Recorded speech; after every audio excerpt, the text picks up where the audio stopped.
ನೀವು ಯಾವತ್ತಾದರೂ ಯೋಚನೆ ಮಾಡಿದ್ದೀರಾ, ನಾವು ಬದುಕುತ್ತಿರುವ ಈ ವರ್ಲ್ಡ್ ನಿಜವೇ? ನಿಮ್ಮ ಸುತ್ತಲಿರುವ ಎಲ್ಲವೂ, ಈ ಸ್ಕ್ರೀನ್, ನಿಮ್ಮ ರೂಮ್, ಇಡೀ ಯೂನಿವರ್ಸ್, ಇವೆಲ್ಲವೂ ಅಡ್ವಾನ್ಸ್ ಕಂಪ್ಯೂಟರ್ ಪ್ರೋಗ್ರಾಮ್ನಿಂದ ಸೃಷ್ಟಿಯಾದ ಒಂದು ಸಿಮ್ಯುಲೇಷನ್ ಆಗಿದ್ದರೆ ಕ್ರೇಜಿ ಅಲ್ವಾ? ಆದರೆ ಇತ್ತೀಚೆಗೆ ಅನೇಕ ಸೈಂಟಿಸ್ಟ್ಗಳು, ಫಿಲಾಸಫರ್ಗಳು ಮತ್ತು ಟೆಕ್ ಲೀಡರ್ಸ್ಗಳು ಈ ಸಿಮ್ಯುಲೇಷನ್ ಥಿಯರಿ ಬಗ್ಗೆ ಗಂಭೀರವಾಗಿ ಮಾತನಾಡುತ್ತಿದ್ದಾರೆ. ಬನ್ನಿ ಈ ಕಾನ್ಸೆಪ್ಟನ್ನು ಸಿಂಪಲ್ ಆಗಿ ಅರ್ಥ ಮಾಡ್ಕೊಳ್ಳೋಣ. ಈ ಥಿಯರಿಯನ್ನು ಆಕ್ಸ್ಫರ್ಡ್ ಫಿಲಾಸಫರ್ ನಿಕ್ ಬಾಸ್ಟ್ರಮ್ ಪ್ರಸ್ತುತಪಡಿಸಿದರು. ಇದರ ಕೋರ್ ಲಾಜಿಕ್ ತುಂಬಾ ಸ್ಟ್ರೈಟ್ ಫಾರ್ವರ್ಡ್. Tech progress.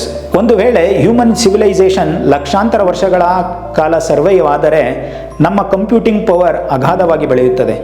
ನಾವು ರಿಯಾಲಿಟಿಯಂತೆಯೇ ಇರುವ ಸಿಮ್ಯುಲೇಷನ್ಗಳನ್ನು ಸೃಷ್ಟಿಸುವಷ್ಟು ಟೆಕ್ನಾಲಜಿಕಲಿ ಅಡ್ವಾನ್ಸ್ ಆಗುತ್ತೇವೆ.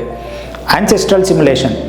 ಈ ಫ್ಯೂಚರ್ ಸಿವಿಲೈಸೇಷನ್ಗಳು ನಮ್ಮ ಪಾಸ್ಟ್ ಆನ್ಸೆಸ್ಟರ್ಸ್ ಹೇಗೆ ಬದುಕುತ್ತಿದ್ದರು ಎಂದು ತಿಳಿಯಲು ಸಿಮ್ಯುಲೇಷನ್ಗಳನ್ನು ರನ್ ಮಾಡಬಹುದು.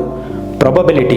ಒಂದು ಫ್ಯೂಚರ್ ಸಿವಿಲೈಸೇಷನ್ ಅನೇಕ ಸಿಮ್ಯುಲೇಷನ್ಗಳನ್ನು ಮಾಡಬಹುದು. ಹಾಗಾಗಿ ರಿಯಾಲಿಟಿಯಲ್ಲಿ ಒಬ್ಬ ಅಬ್ಸರ್ವರ್ ಇರುವುದಕ್ಕಿಂತ ಸಿಮ್ಯುಲೇಟೆಡ್ ರಿಯಾಲಿಟೀಸ್ನಲ್ಲಿ ಇರುವ ಅಬ್ಸರ್ವರ್ಗಳ ಸಂಖ್ಯೆ ಫಾರ್ ಹೈಯರ್ ಇರುತ್ತದೆ.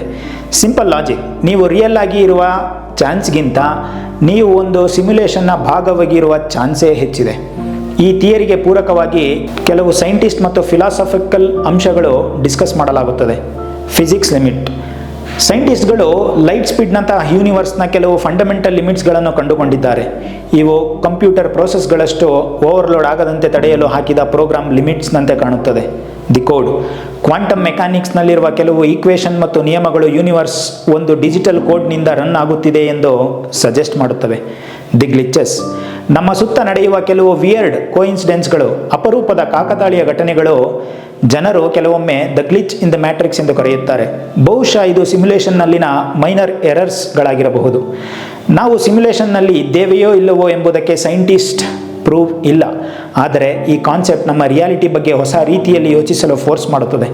ನಾವು ಒಂದು ಗೇಮ್ನ ಭಾಗವಾಗಿದ್ದರೆ ನಮ್ಮ ಲೈಫ್ನ ಮೀನಿಂಗ್ ಮತ್ತು ನಮ್ಮ ಚಾಯ್ಸಸ್ ಇನ್ನೂ ರಿಯಲ್ ಆಗಿವೆಯೇ ಉಳಿದಿದೆ. ಈ ಸಿಮ್ಯುಲೇಷನನ್ನು ಯಾರಾದರೂ ರನ್ ಮಾಡುತ್ತಿದ್ದರೆ ಅವರು ಯಾರು? ನಾವು ಅವರೊಂದಿಗೆ ಕಾಂಟ್ಯಾಕ್ಟ್ ಮಾಡಲು ಸಾಧ್ಯವೇ?